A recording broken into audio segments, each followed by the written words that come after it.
MaxiPlus ini memang kita pilih nama MaxiPlus adalah sebuah gerakan ekonomi rakyat berbasis jaringan. Kenapa disebut gerakan? Karena kalau kita membangun sesuatu sendiri itu mustahil.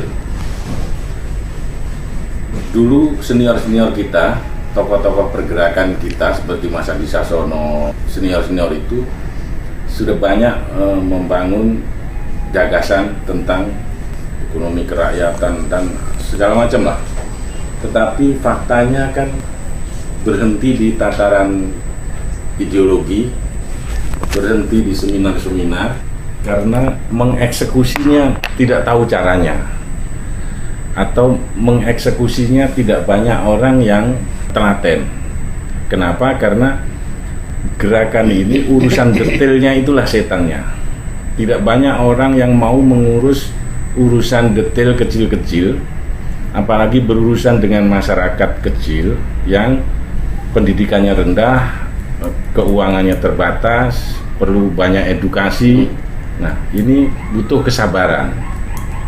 Maka MaxiPlus di situ lahir. Kenapa harus berjaringan? Karena orang untuk sejahtera, salah satunya kan harus punya pendapatan. Salah satunya. Untuk berpendapatan, kita umumnya berdagang. Nah, problemnya tidak semua orang bisa berdagang. Karena faktanya berdagang itu juga tidak mudah. Itu pentingnya berjaringan. Nah, dengan berjaringan, maka masyarakat ini berkumpul, berkelompok. Di dalam kelompok itulah diajarkan segala hal.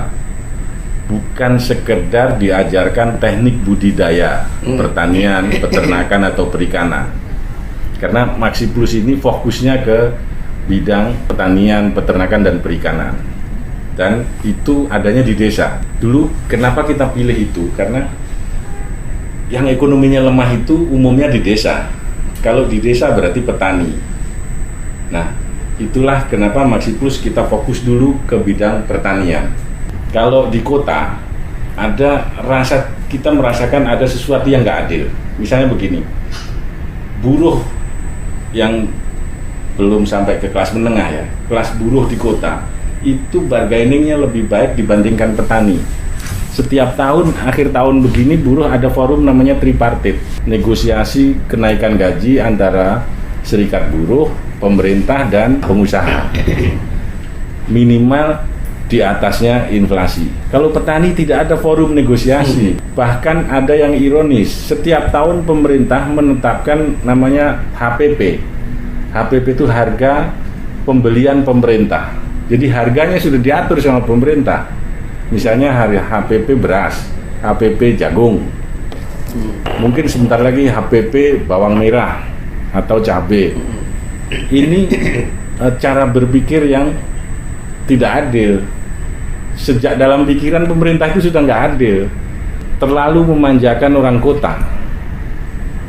Bukan hanya kelas menengah kota yang sangat cerewet dan aksesnya kepada saluran komunikasi begitu kuatnya, kepada buruh pun pemerintah lebih mendengarkan suaranya dibandingkan petani.